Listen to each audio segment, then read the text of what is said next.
আসসালামু আলাইকুম ভিউয়ার্স, এই মুহূর্তে ব্রেকিং এবং এক্সক্লুসিভ বিষয় নিয়ে হাজির হলাম। এবার আপনারা যে ভয়াবহ তথ্য জানতে পারবেন তা জানলে রীতিমতো অবাক হবেন।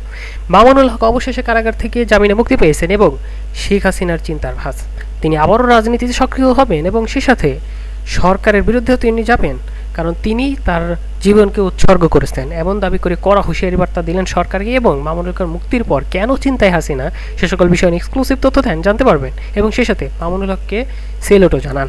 আরও কী কী বিষয় উঠে আসলো তা জানতে পারবেন। অন্যদিকে যে আরও ভয়াবহ তথ্য জানতে পারবেন, রাজনীতি এবং অর্থনীতি বিষয়ে ভয়াবহ তথ্য প্রকাশ করেন কিন্তু এই অর্থনীতিবিদ, এবং তারা একটি সংবাদ সম্মেলনের আয়োজন করেন। এখান থেকে ভয়াবহ কিছু তথ্য প্রকাশ হয়। সো যা দেখবেন আর দেখলে রীতিমতো অবাক হবেন আপনারা।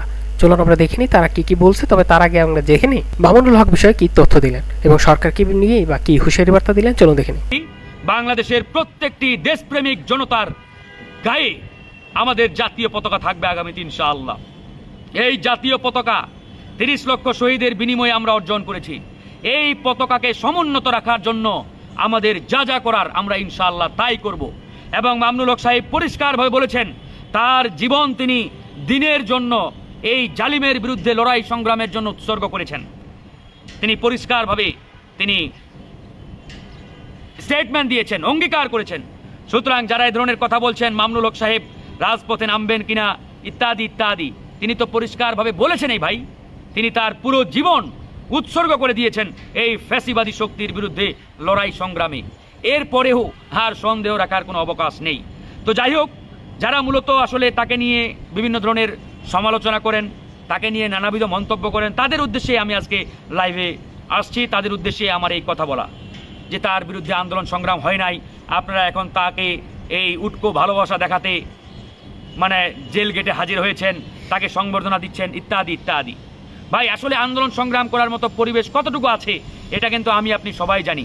আজকে যেখানে দাড়িওয়ালা টুপিওয়ালা মানুষকে দেখলে ঘর থেকে জঙ্গি ট্যাগ দিয়ে, তালেবান ট্যাগ দিয়ে তাকে আটক করা হয়, এরকম একটি শ্বাসরুদ্ধকর পরিস্থিতিতে রাজপথে নেমে আন্দোলন করে মাওলানা মামুনুল হককে মুক্ত করে আনবে জেল থেকে, এটা কতটুকু বাস্তবসম্মত, কতটুকু মানে সম্ভব ছিল এটা আপনারা সবাই জানেন।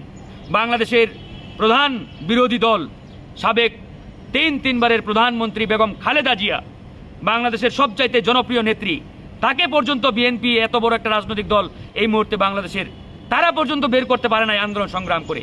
তো সেখানে মামুনুল হক কিংবা জামাত ইসলামী নেতাদের রাজপথে আন্দোলন করে বের করে আনাটা এতটা সহজ যারা মনে করেন তাদের বুঝতে হবে যে এটি আইয়ুব খান, ইয়াহিয়া খান কিংবা এরশাদের শাসন নয়, এটি শেখ হাসিনার দুঃশাসন। কারণ এরশাদও এত নির্যাতন জুলুম চালায় নাই, আইয়ুব খান, ইয়াহিয়া খান কেউ চালায় নাই। এরশাদ তার এই 9 বছরের স্বৈর শাসনে গুলি করে কয়জন মানুষকে হত্যা করেছে আপনারা দেখান। এরশাদ তো নিজেই বলে আমি ক্ষমতায় থাকাকালে কতজন চিন্তা করেন। তারপরেও যতটুকু আন্দোলন হচ্ছে একেবারেই যে একবারে হয় নাই তা আমরা বলবো না, তবে প্রত্যাশা অনুযায়ী হয় নাই এটাও সত্য। ইনশাআল্লাহ আমরা লড়াই সংগ্রামের মধ্যে আছি, আমাদের এই লড়াই এই সংগ্রাম চলছে, চলবে যতদিন মামুনুল হক সদ্য কারামুক্ত একজন সিংহ যাকে বলা যায়। মাওলানা মামুনুল হককে আমরা স্যালুট জানাই, ধন্যবাদ জানাই। মাওলানা মামুনুল হক প্রায় 3 বছরেরও অধিক জালিমের কারাগারে বন্দী ছিলেন। গতকালকে তিনি জামিনে মুক্তি লাভ করেছেন। ওনার জন্য আমরা ধন্যবাদ এবং শুভেচ্ছা জ্ঞাপন করছি। একই সাথে আমরা আজকে বলতে চাই যে মাওলানা মামুনুল হককে নিয়ে যারা সমালোচনায় মুখর, বাংলাদেশের একদল কথিত বুদ্ধিজীবী সুশীল, এরা প্রতিনিয়ত মাওলানা মামুনুল হককে নিয়ে সমালোচনায় ব্যস্ত রয়েছেন, সমালোচনা করেন এবং তারা এটাও বলতে চান যে গতকালকে যারা মাওলানা মামুনুল হককে এই অবস্থার মধ্যে আপনি কতটুকু নির্বিঘ্নে, কতটুকু রাজপথে আপনি আন্দোলন সংগ্রাম গড়ে তোলার সক্ষমতা রাখেন। বর্তমান যে দুঃশাসন আওয়ামী লীগের চলছে, অনেকেই বলে যে এটি আইয়ুব খান, ইয়াহিয়া খান, এরশাদ থেকেও ভয়াবহ এক ফ্যাসিস্ট স্বৈরাচারের দুঃশাসনের কবলে বাংলাদেশ পড়েছে। তো এরকম একটি স্বৈরাচারের আমলে আপনি আন্দোলন সংগ্রাম করবেন আর এটি নিয়ে সমালোচনাও করবেন, আসলে এটি অত্যন্ত দুঃখজনক।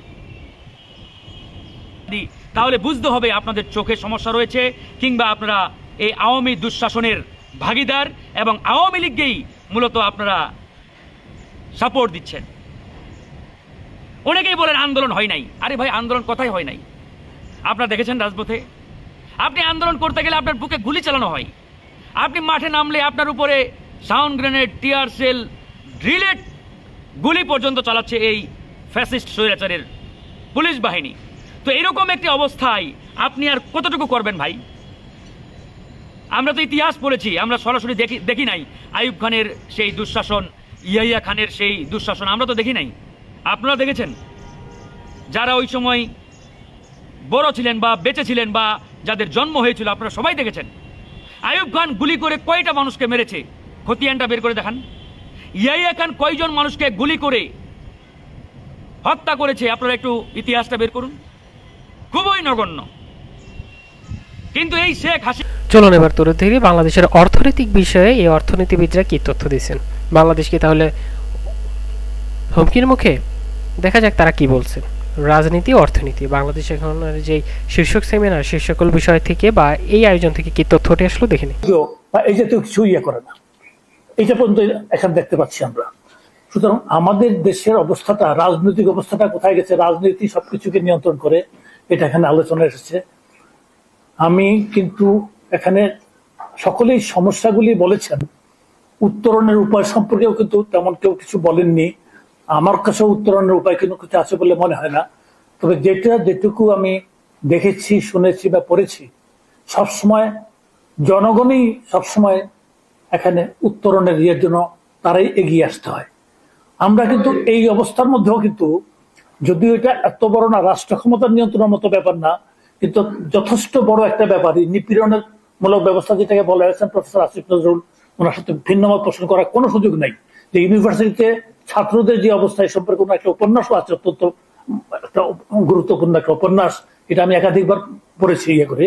তো সেখানে যে অবস্থার মধ্যে থেকেও এদেশে কিন্তু কোটা বিরোধী আন্দোলন কিন্তু সফল হয়েছিল, সরকার মাথা নত করতে বাধ্য হয়েছিল।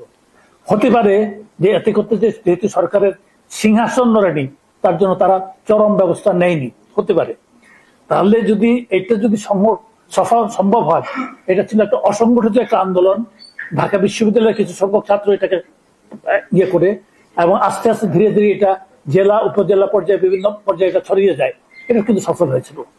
আজকেও কিন্তু এই একটা জিনিস এখানে এসেছে, যে এখানে আমাদের মৌলিক যে বৈশিষ্ট্যগুলি আছে, যে কথাটা আজকে দেশের অর্থনীতি নিয়ন্ত্রণে, কেন অর্থনীতি, রাজনীতি, সমস্ত কিছুর নিয়ন্ত্রণে কিন্তু চলে এসেছে এখানে বণিক সমাজ।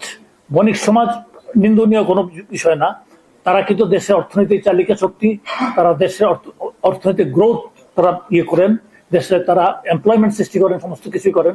তাদেরকে আমরা অত্যন্ত শ্রদ্ধার সাথেই দেখি।